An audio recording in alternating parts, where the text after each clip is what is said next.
За ямар ч үсэн энэ асуудлыг нэг тийш шийдэхгүй бол ахмадуудыг арилжааны банкудтай хооронд нь хайчаад Монгол банк ямар ч одоо бидний зүгээс шалтгаалсан бүх зүйл болчихсон. Засгийн газар бол биднээс хамаарах зүйч байхгүй гэж хайж болохгүй байсан.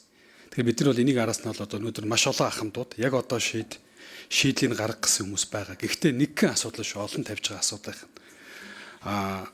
Тийм учраас бол одоо өнөөдөр бол нэлээд хугацтай яриллаа. Би бас өнөөдөр ирсэн арилжааны банкуд, за Монгол банк, за манай гишүүч гэсэн өөрөө бараг мэрэгжлийн байнгын хорооны хэмжээнд одоо энэ асуудлууд яриллаа. Тийм учраас энийг бол одоо би улсын хурлын бас тогтоол санаачлья.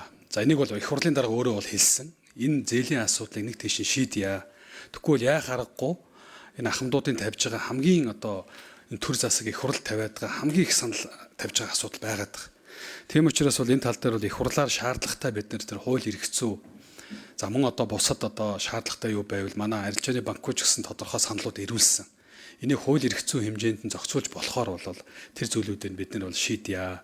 За зөвхөн өнөөдөр одоо өргөдлийн байнгын хорооноос бол одоо нэлийн үр дүнтэй зүйлүүд нь би бол одоо олзуурах гэж байна. Нэгдүгээр тэр эрсдлийн хэмжээг бол тогтоосон асуудлаа бол эргэж авч үзье гэж Монгол банк ярьж байна. Энийг бол ойрын хугацаанд хуралдвал тун сайн байна. Оны асуудлыг он дотор нь шийдмээр байна. Он гарах гэж байна. Олон ахмадууд одоо олон хүмүүс хүлээж байгаа. Хоёрдугаарт нь заавал байх нөөцийн хэмжээнд дээр нь яг тэр эрсдлийнхэн төвшинг нь харгалзаж байгаа. Тодорхой хэмжээний их усэр гарах тал дээр нь Монгол банк маань гаргаад арилжааны банкуд нөгөө талаас нь ялангуяа одоо энэ ахмадны тэтгэврийн дийлэнх багцыг эзэмшиж байгаа системийн банкуд маань хамтарч ажиллах юм бол энэ дээр бол хүү буурах, за тэр тодорхой их усруудын хугацааг нэмэх юм боломжууд гарна гэдэг дээр бол одоо өнөөдрийн бас энэ ойлголцож тодорхой нааштай юунаас сонсож байгаад нь бол бас би олзуурах гэж байна.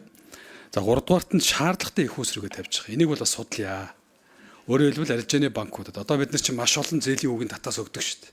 Ипотек төр хүртэл өгөөл яваад байгаа, баах юм өгөөл яваад байгаа. Гэтэл хамгийн зорилтод жилд 13,500 хүн нас орж штэ өөрхийн энийг. Тэгээ энийг эргээд нас орсон ч гэсэн үр хүүхдүүд нь ах トゥ унэр нь төлчдөг. Гэтэл одоо тэр үлдэж байгаа тэтгэврээ авч чадахгүй 30 жил төлчөөд 5 жил одоо тэтгэврээ аваад нас орж байгаа хамтууд дийлэнх нь байгаа. Тэр нь одоо үндсэндээ нийгмийн татгатагаас сандаа үлдэж байгаа.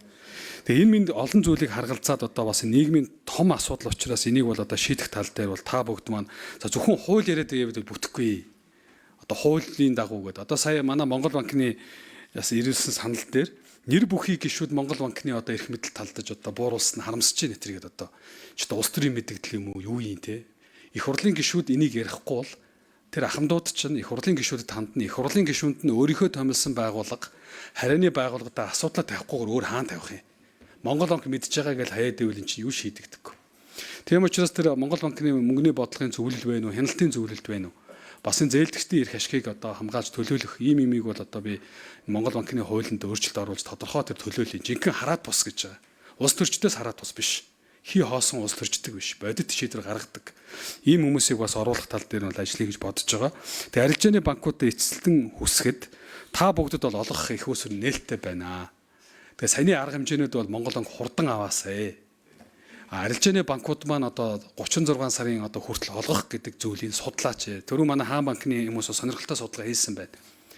Дийлэнх нь 75% нь одоо ингээ өөр хүмүүсийн данс руу гараа явчихдаг. За үнэхээр тэр донд чинь жижигхэн бизнес эрхлэх гэж байгаа, өрхийн аж ахуй эрхлэх гэж байгаа.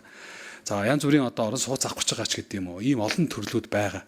Энэ боломжтой хүмүүст нь бол тэр заавал энэ Монгол банкны юм хүлээхгүйгээр олгоод шийдээд ингээ явах тал дээр санаачлагтай ажиллаач гэж хүсэж байна. За ингээ баярлалаа.